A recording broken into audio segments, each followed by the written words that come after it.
welcome back to another episode of Chaotic Harmony, episode 136. Was it 36? That is correct. 36. Okay.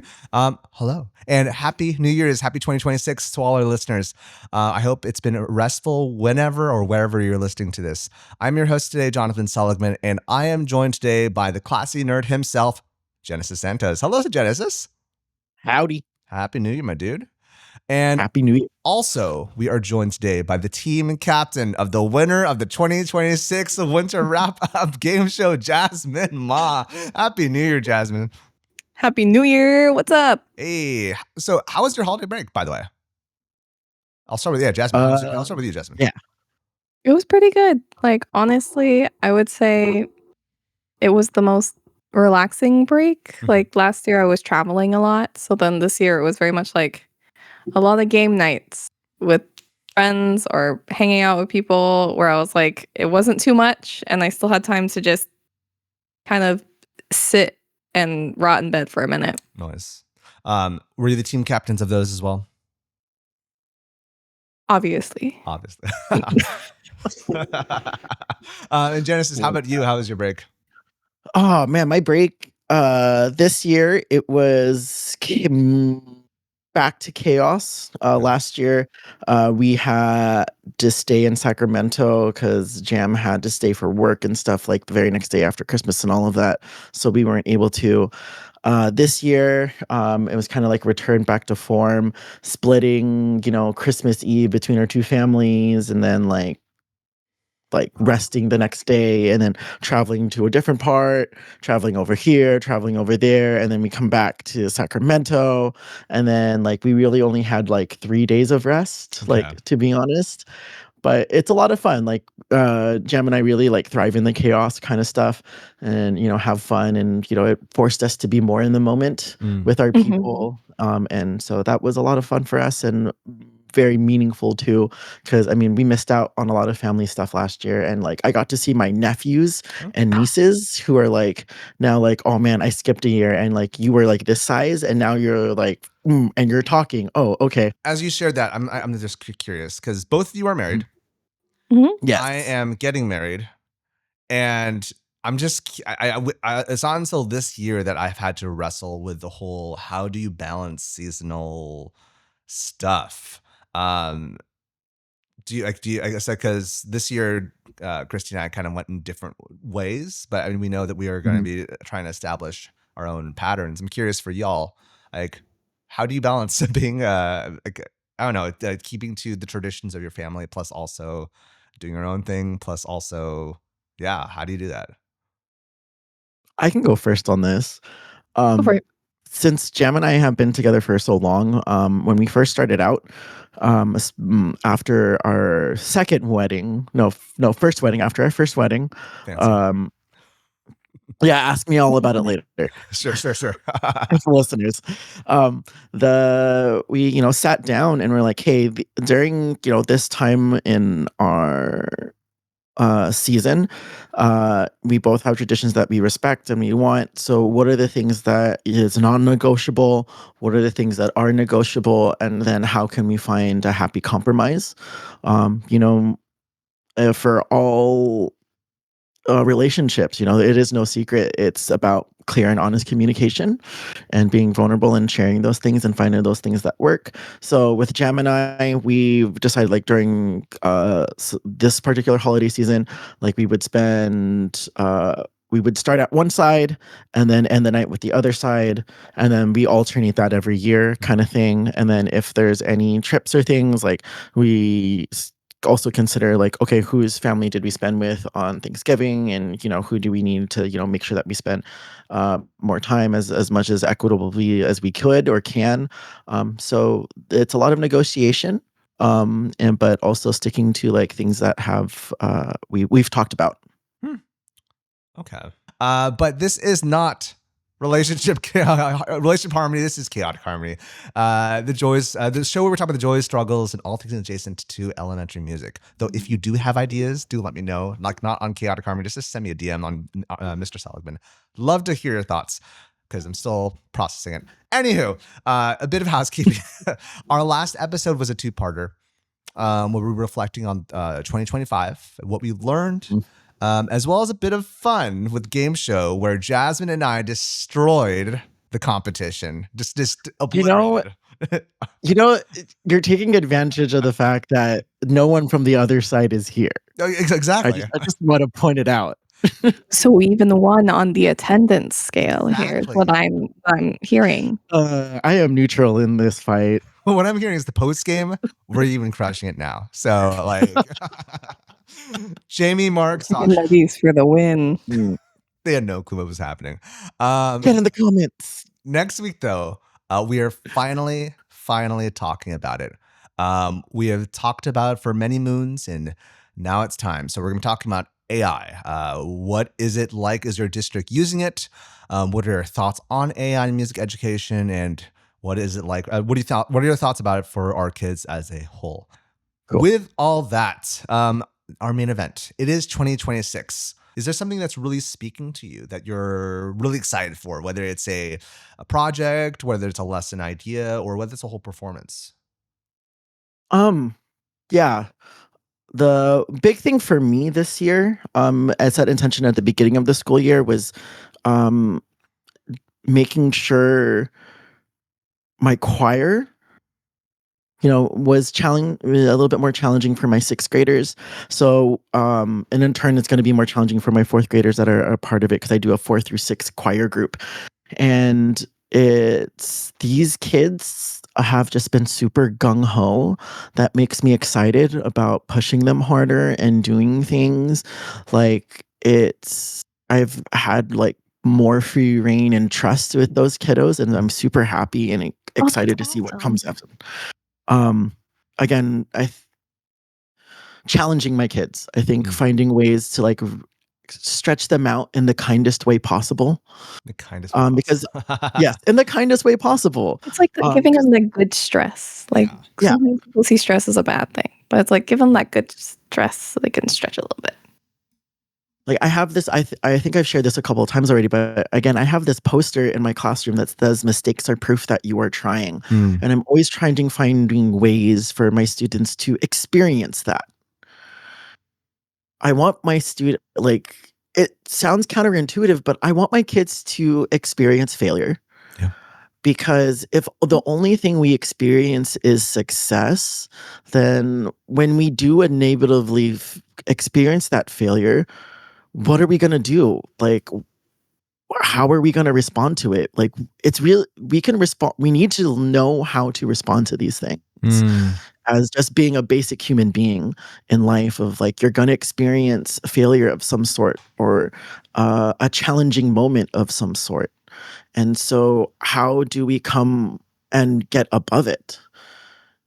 And that's what I always tell my students and walk away. So when they're learning something new with me, I watch kids, I look out, I was like, oh, hey, what are you like? Okay, here's how we do better. Awesome. You got it right away. Fantastic. High five. You overcame that. Or you see that kid that like in the 2 weeks of whatever song and project that you're learning, like they have been trouble with something and then they get it. And then like you're able to celebrate them and you hear them in the class, like, I finally got it. Yeah. Yeah, Like, that's that's what you celebrate with them. But they had to go through some failure of some sort to then realize that they can achieve it. And at the end of every sort of unit with my kids, I review with them like, hey, back at the beginning of the unit. Did you know about this word? Could you do this? Did you know that this existed? Right. I think one of the my dad really instilled this for me at a young age is like, once you know something, no one else can take it away from you. I really like Only that. Only you can allow yourself to take the knowledge away from you. Like forget it or something, like you do allow that. But once you've learned it, you know that it's there. Sometimes you need a reminder, but no one can take away the knowledge that you have gained or experienced. I don't remember. I've been seeing this a lot lately, but I can't remember to who to cite. I apologize. But it's an important idea nonetheless. Like just the necessity of frustration in creativity. Like I feel like it's easy for us to want to give frictionless things to our students. When it's frictionless, there's less behavior issues. Like there's a lot of things why frictionless is better, for at least perceived as better. And even in our technology, it always strives to be frictionless. But when we're creating things, friction's really needed because we need to have that pushback from ourselves, from things around us, for us to learn what we want to really get out of something. So that's really cool that that's a goal for you, Genesis. You mentioned that in the end, the one way you try to approach it is by the end, you tell your students, hey, you didn't know this before, now you do. Is there another way that you that you are either aiming to, or you have been doing to encourage frustration creatively, if that's the right way to say it? It's a little bit of game theory, but you start out with something that they feel like, hey, I can do this. I mean, if you play any video game whatsoever, right, be it on the tablet or PC or game, right, they start off with something very easy for you. Sometimes you get to experience the combos. You get to experience the joy, the high, the happy drugs in your body, the happy chemicals. It's like, oh, this is like, I can do this. This is fair. And then, you get that one level that goes, oh, I didn't 3-star this. How? Why? Hold on. Okay, what do I need to do differently to 3-star this or 5, whatever? And so that's how I approach my lessons with my kiddos. Is I want them to access it first and feel successful in some way. I mean, a lot of children's pedagogies now is started with rote. That's the most accessible way that we can teach our kids. And then how do we increase it? Then that's when we show them the challenge or boggle their minds or stretch their brains. Is like, oh, hey, by the way, we can do this now. Right, with it. They've learned the skill or they've had some sort of access to it. So that's something that I've always tried to employ with whatever game I introduce, whatever what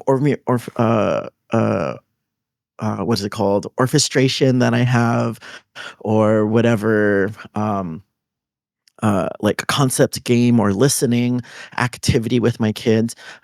We always want something accessible, or at least in my purview, we always want something accessible for them to latch on, like, hey, this is possible, and then find a way to stretch that idea. I love it. Thoughts? I mean, I'm in full agreement. Like, I think about, since we're all nerds here, The Witness is, have you guys ever played The Witness or no? I've heard of it. I've seen I've it. never even heard actually of played it. It is, so I think I have my thoughts on the creator, but the game itself, because the game talks about the description mentions how it's. Oh, sorry. Let me pedal back for just not, so I don't get all nerdy to our listeners who don't even know what's going on. It is a puzzle game where it starts out as simple as you come into you go down this tunnel, so you can't really go the wrong way. You go down this tunnel, and the door is locked. So you click on the door, and it shows a dot and a line. So I guess I click on the dot and I drag the line. The door opens up. And then they introduce different kinds of puzzles that make you think about, okay, how do these things work? And it's an amazing way of taking ideas from simple into way more complex.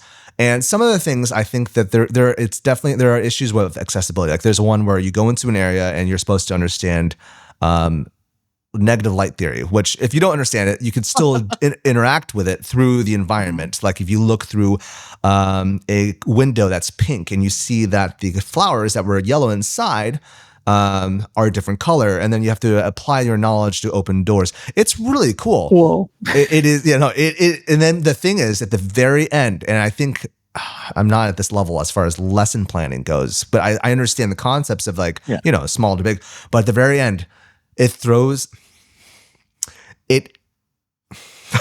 My roommates and I were playing, and we woke up our neighbors upstairs because we all just shouted, "Whoa!" Because the puzzle then goes from simple, but then something's wrong with the mechanism, so you have to then bend in 3D, which no one expected. Anyway, so it's a very, I recommend playing with friends, or you need at least a book to write things down because there's a lot to jot, a lot of ideas, but. that A lot you is have to remember, it sounds like. yes, but I think it's also similar to you, Genesis. I love games, and I love how game design should, if not does, my influence my lesson planning, because lesson design is the same thing. The only difference is we're dealing with 30 kids who may or may not want to be in that game, and they interact with each other. That is the biggest difference of it all. Yes, I forgot if I had a question with that, but No, but that's where I'm getting at. Sure, Though, yeah. is that the line between that and your students discovering the joys of learning is that euphoric moment. yes, Mhm. and even But how much more we all get it from watching streamers, but how much more, instead of just doing it in a single player way, all 30 kids experience that euphoric moment together. That is something that's just like you just can't capture. and it's those euphoric moments that they remember. Like those moments are the ones that even when they're in like high school, middle school, or like even when they're on adults, like they're gonna be like, that's the one that stuck with me. Because I was on the struggle bus the whole way through and it finally made sense. And I feel like whenever students have that moment, that's the moment they're looking for the rest of the year. Yeah. And isn't that a great thing to strive for? Is even if I'm struggling with something, I know at some point there's going to be a time where it's going to click and it's going to feel so great to finally have that moment again. Exactly. And like what you said kind of reminds me of this time where I had to talk to the secondary teachers in our feeder district, and they always said, like, we just want our kids to learn how to read music. It's like, but is it, or do you want them to really experience the joy of music? Because you could teach that if they want to be there, you could teach that with much less friction. Yes. I agree. And I also say this, like, what if, like, there is an importance of how you deliver the ideas and concepts to your students. And like sometimes believe that the how is sometimes more important than the what and the why. Sometimes with the kid, well, not the why, but definitely the what, right? Because you can always tell a student, hey, this is what andagio means. Great. Hey, this is what the quarter note symbol, what you're supposed to do. You can teach them that, right? You can teach anyone that super fast, super quick, and then you're done. But then what sort of connection has that student made to that, what's it called? That vocabulary word, that symbol of importance? What is that going to mean to them later? Nothing. If you just tell them like, hey, this is what it is. But the practicality comes from them living it, experiencing it, and then see the use of it is usually things that I try to incorporate in with my kiddos. Even if it's just the niche of like the music world. If I can do the niche of like, oh, hey, this is also something you see in math, or hey, that you will see this in other parts of your life. I try to make those connections, right, as deemed by our core standards. But also it is an important thing to understand the connections of how things come in, or even how niche something could be. Learning is all connections. Yeah. Everything's connected to everything. Well, it's also just like not all students are going to be in band. They're not all going to be in ensembles. They need to, like, music is not just ensemble class. It's things they'll hear on the radio. It's the sounds of nature. It's so many other aspects of life that don't exactly fit ensemble classes. If they join an ensemble, great. I'm someone who was part of those. I enjoyed the community that I was a part of. But for those who choose to go take ceramics class, who go to take a different art, or who go specifically in the engineering or the sciences, like there's still music, like connectables. And it's so interesting to be able to like do the word, my brain. Oh, integrative lessons. Like to be able to integrate not just music with like ensembles, but music with science, with art, with English, with math and be able to help them make those connections. Because you might have some students who are struggling in those areas and they really strive and like they're really great in music, but when it came to math, it's a shutdown. So being able to integrate those things, they're like, oh, it takes away some of that scariness that comes with subjects they're not as good with. Because then they have those euphoric moments of, oh my gosh, I totally understand this unit. I learned this in music class. I got this from like Mr. Santos.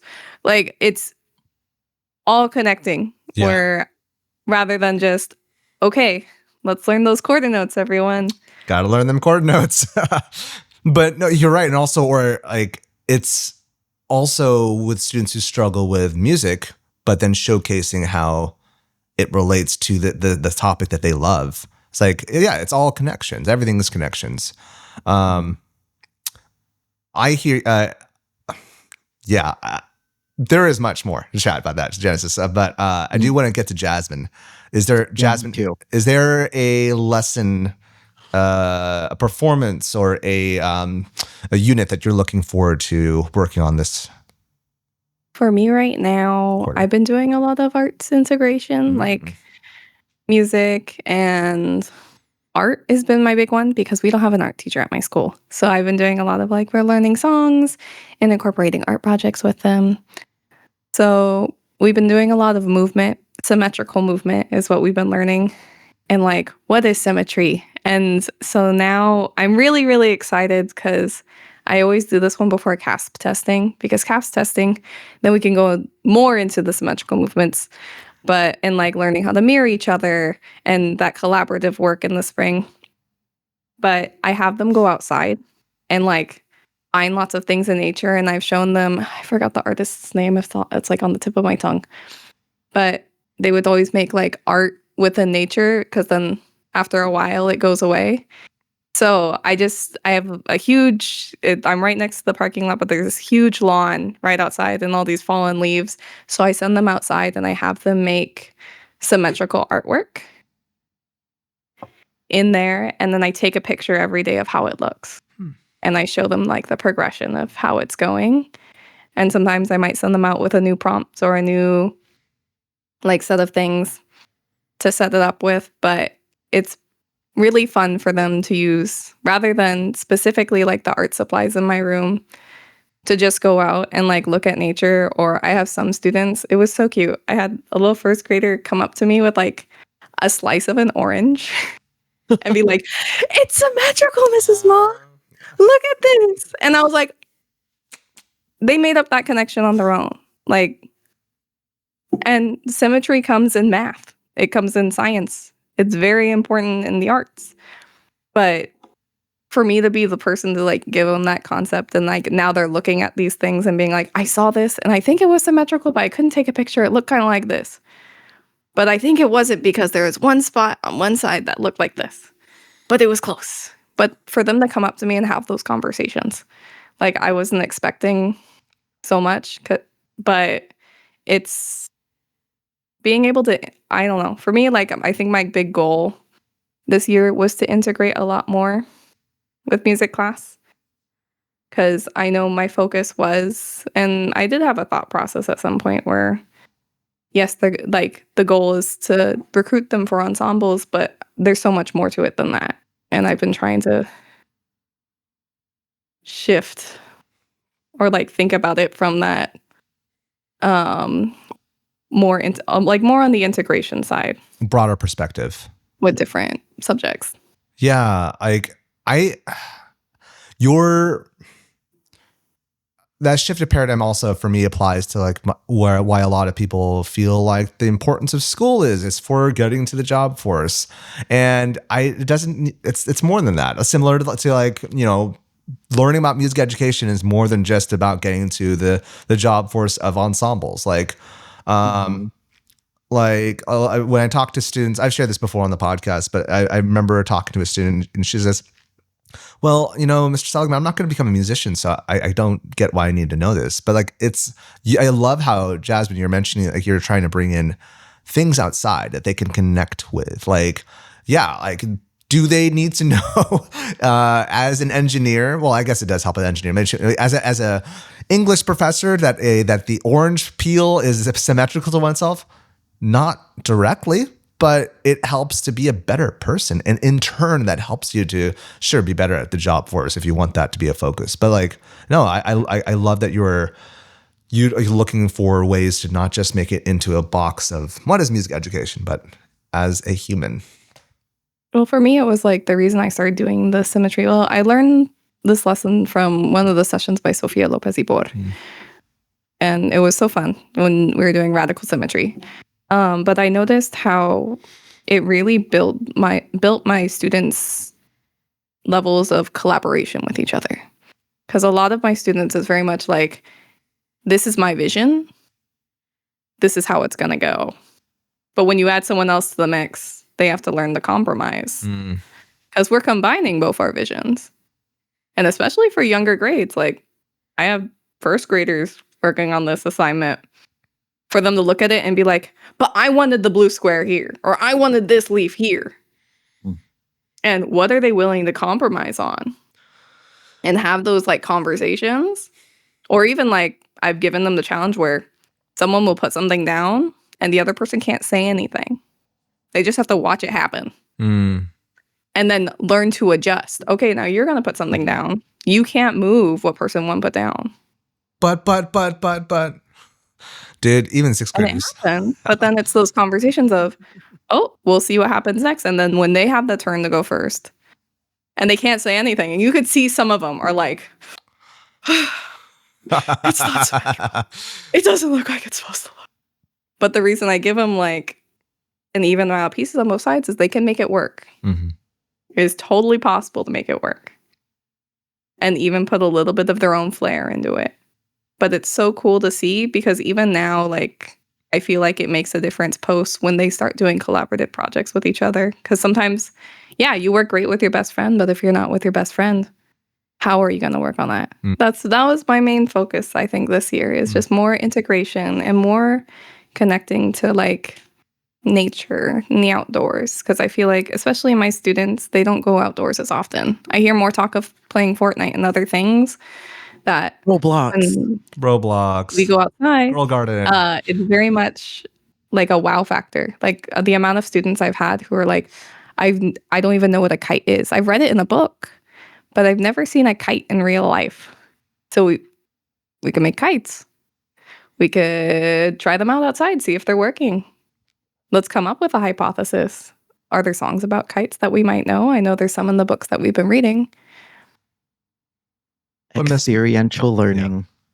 But Miss Ma, this isn't science. This is music class. But I say, and it's also music. And it's all. Like, I love that. I was like, and everything is music. That's like, cool. Okay, like there's a great I don't know. I forget where I get this from, but we learn how to read, right? We learn how to do math.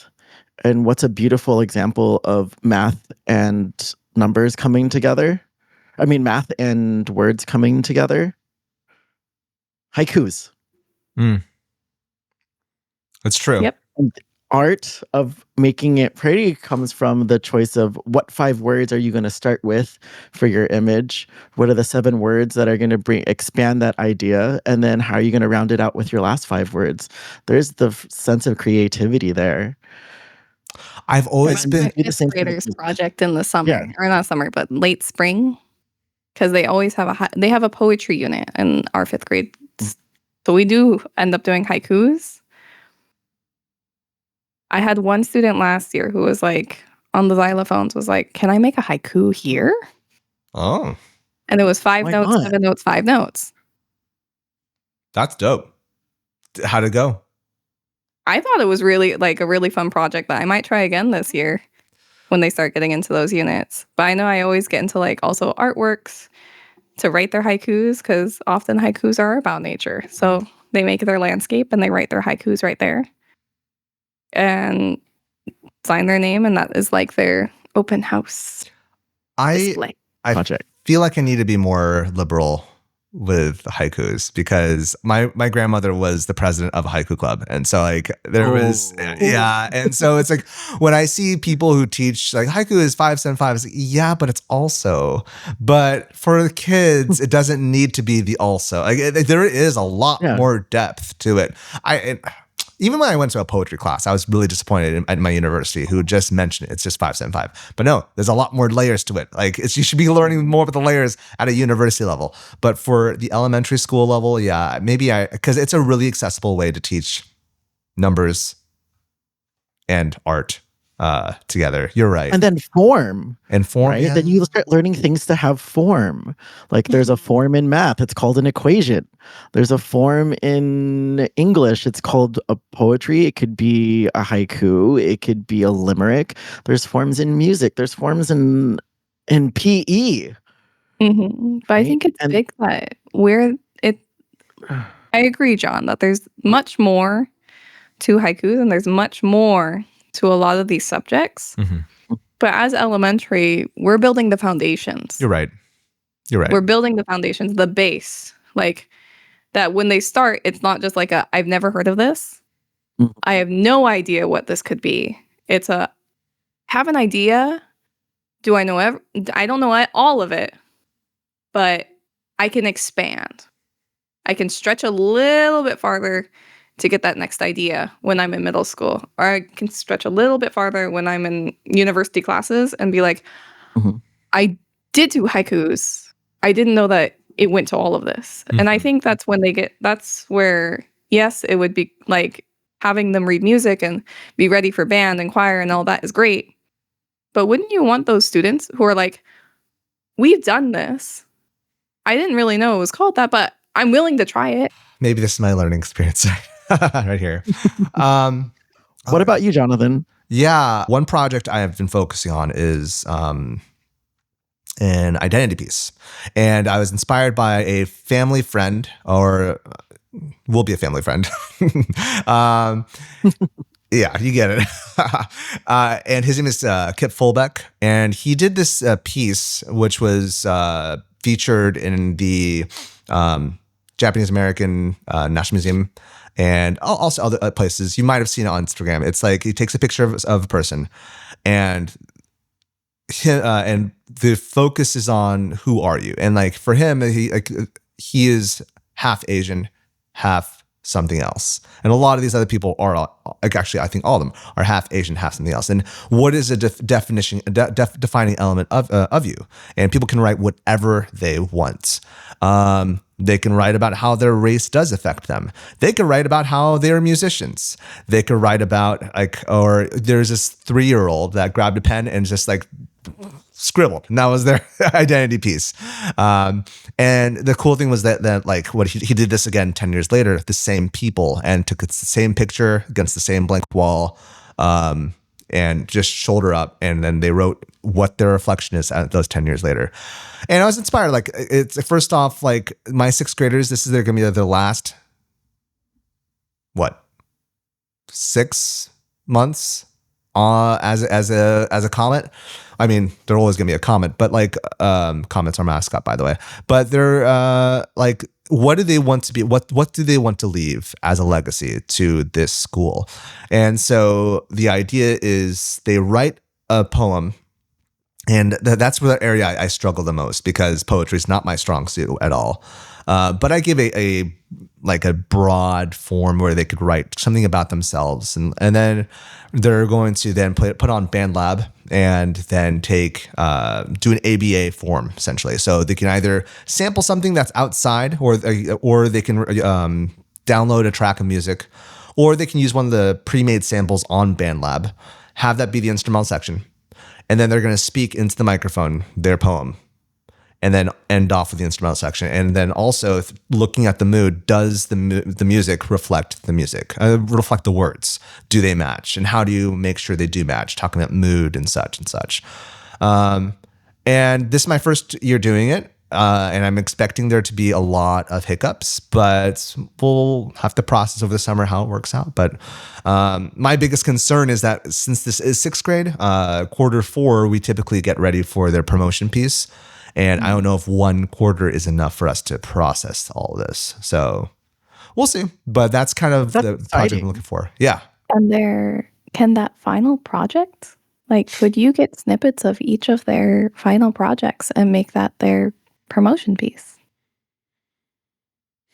We've culminated this for 2 quarters, and this is the final product. Because it's also their identity. They're talking about themselves. Wouldn't that be the best thing to promote themselves by? You ain't wrong.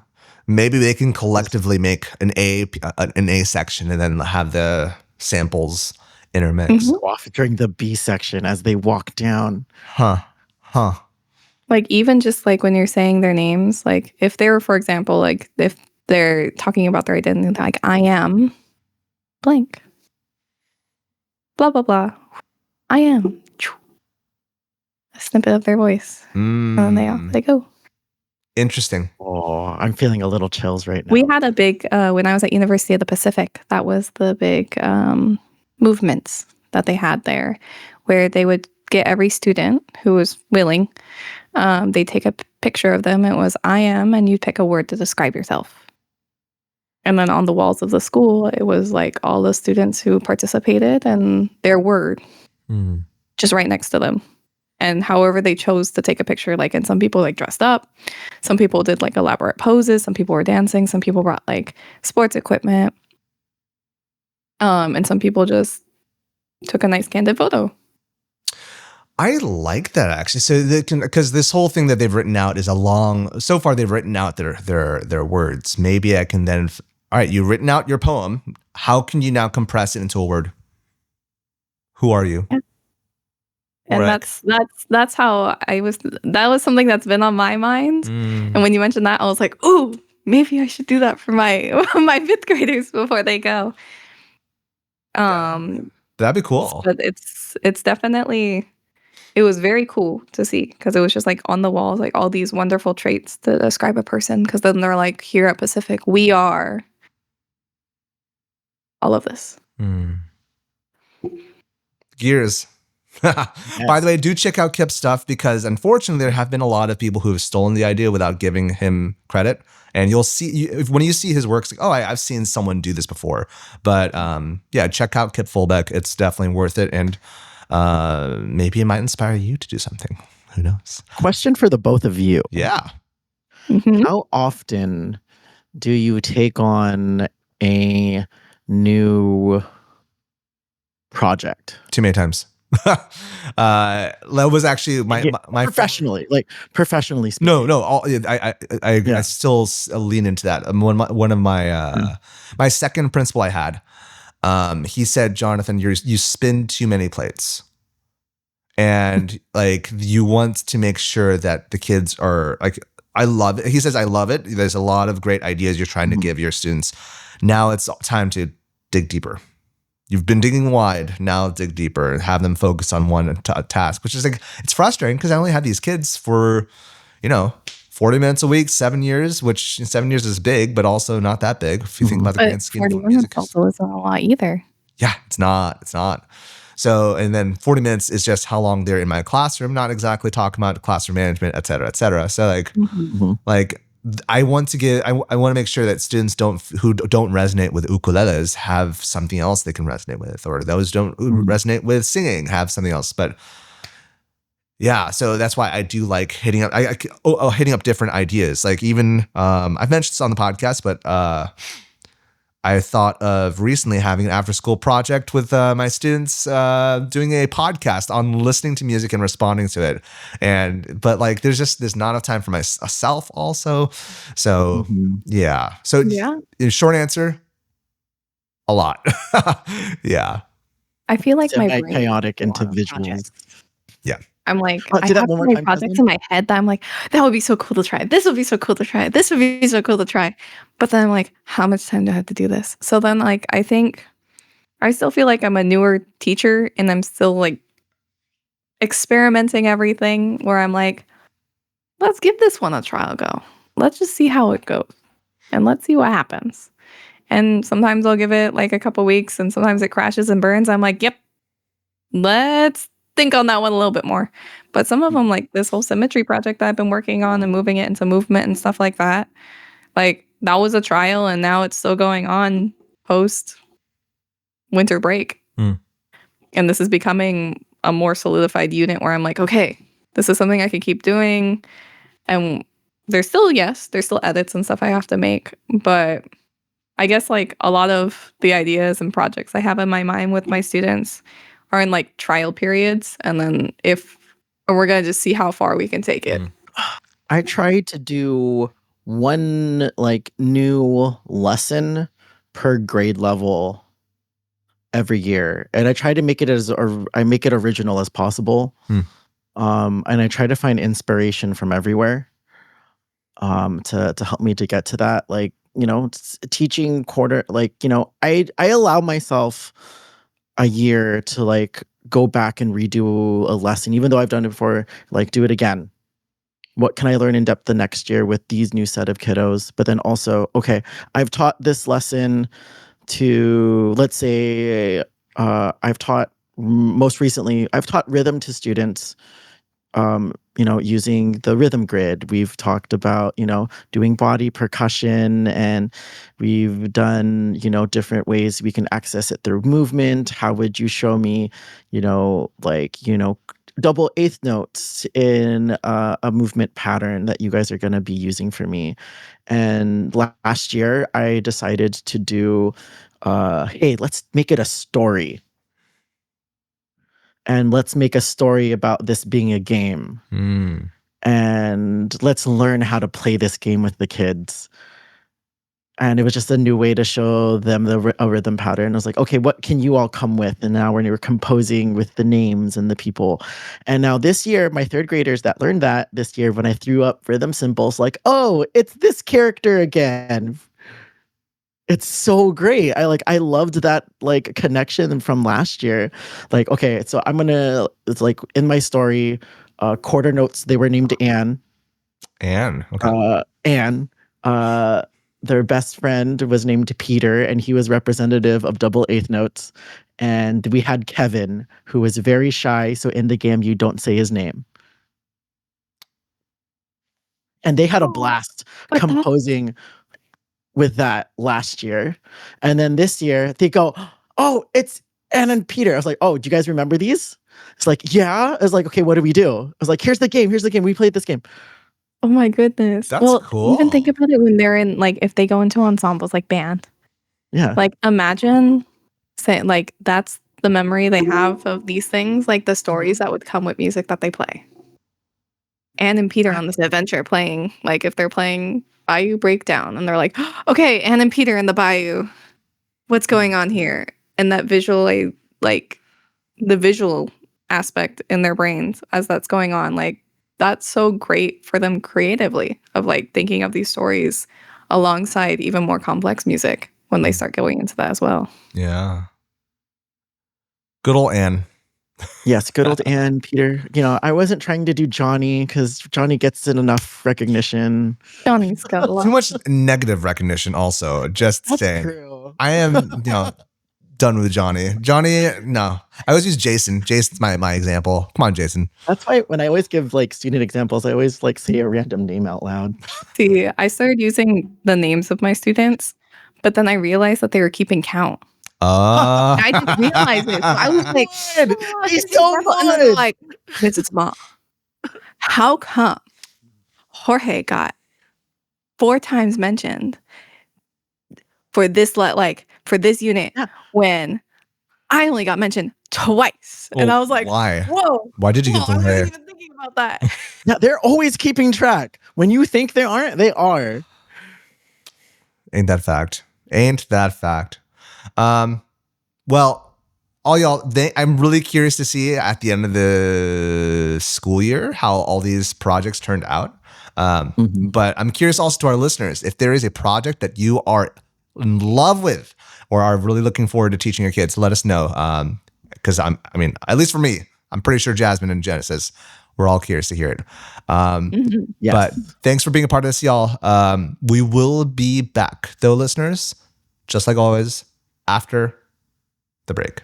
Hey, we just want to take a quick moment to shout out Mission Trails Financial, the partner making this show possible at no cost to you. If you've ever felt overwhelmed by financial planning, you're not alone. But Mission Trails Financial is here to make things simpler. They offer tailored financial advice for you, from investments to tax and insurance planning, with a team of experienced fee-based advisors who are CFP designated and fiduciaries. That means they're putting your best interests first. Let's face it, navigating the world of finances can feel like drinking from a fire hose, with endless options for investments just a mouse click away. But Mission Trails Financial aims to cut through the noise by breaking things down into clear, actionable steps while providing regular updates. Mission Trails Financial believes everyone has the right to work with a financial advisor, regardless of how much you've saved. Mission Trails Financial's focus is building a relationship so you are not traveling your financial path alone. They even help you keep track of old 401ks when you're transitioning between jobs, because your financial future should always stay on track, no matter what changes. So don't wait. Let Mission Trails Financial show you how to make that next step towards the future you've worked hard for. Plus, your first consultation is absolutely free. Just visit missiontrailsfinancial.com or call 619-419-0238 today. You'll be glad you did, because leaning on professionals like Mission Trails Financial is how we get ahead. Check out the program notes for more details. Advisory services offered through New Edge Advisors LLC, a registered investment advisor.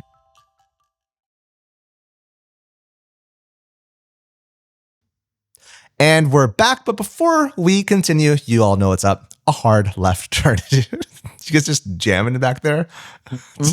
Okay. Thank you all so much for joining us for this nearly 7-year journey.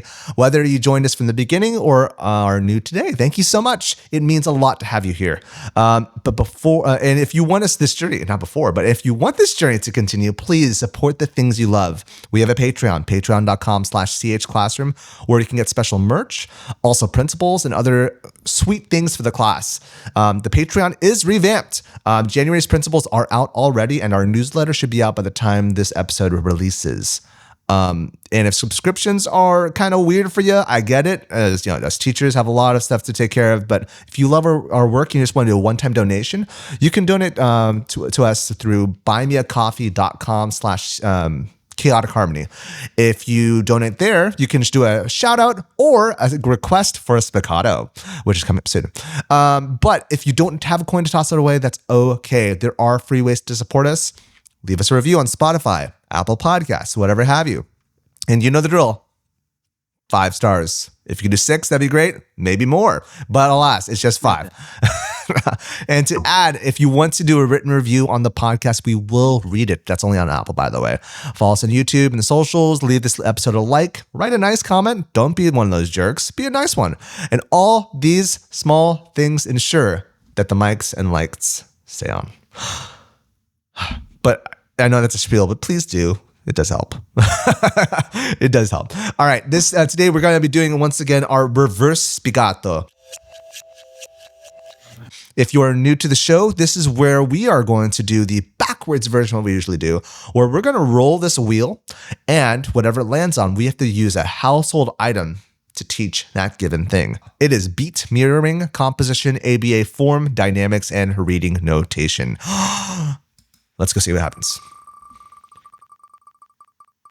And it lands on beats. Yes. So this one we can get really creative. For that. How can you teach beat, or what can you use? What kind of household item can you use to teach beat? Because everyone has one of these. That's cheating. Because everyone has one of these. To our listeners right now, Genesis, what do you have? So in my hand is my what would be called a game stick. It's specifically used for fighting games. I've actually thought about doing this with my kids. So if you can hear how clicky it is, right?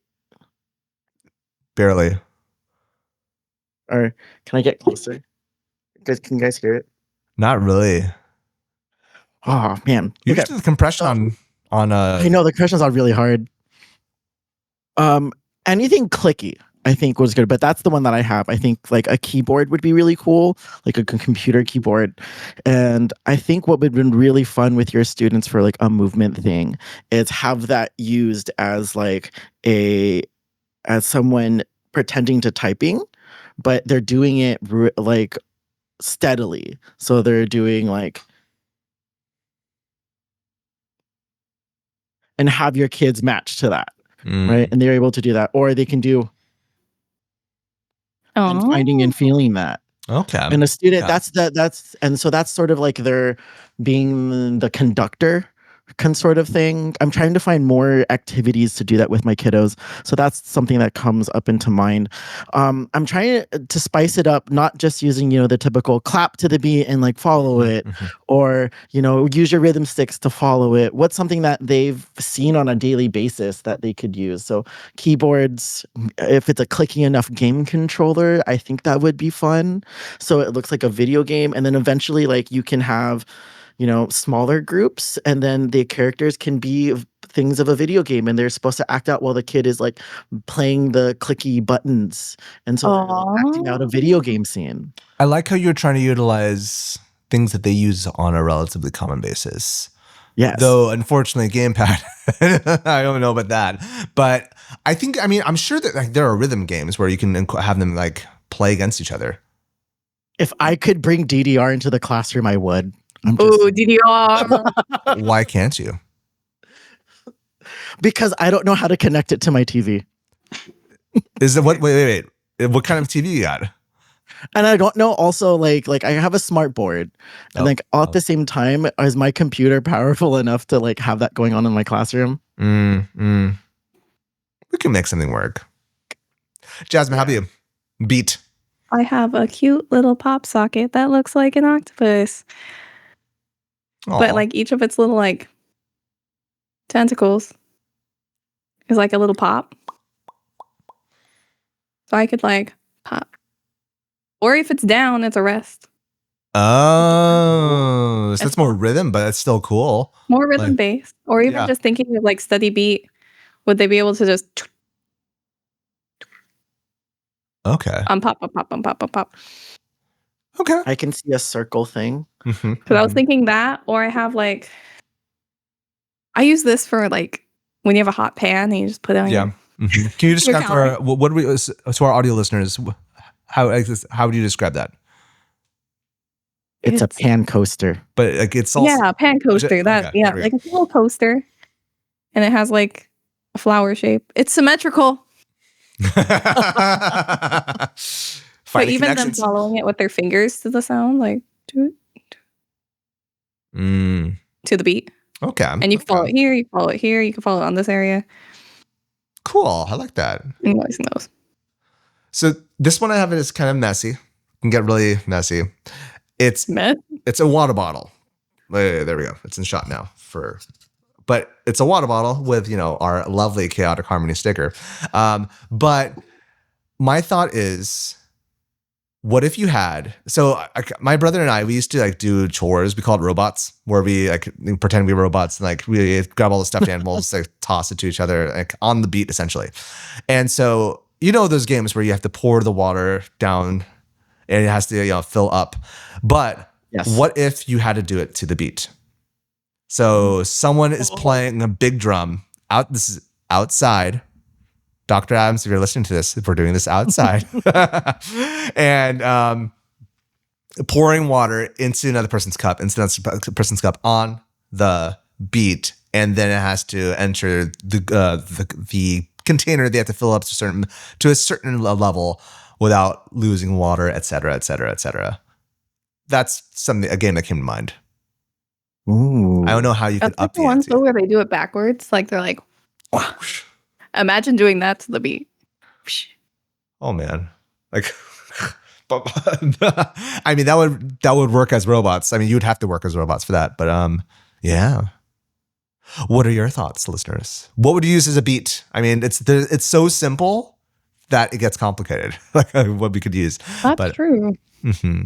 But if you have an idea for what you use for a beat, what a simple household item you use to teach beat, do let us know at CH Classroom on our socials. But speaking of socials, Jasmine, Genesis, happy 2026. I'm really looking forward to doing more Chaotic Harmony stuff with y'all and seeing where your projects go.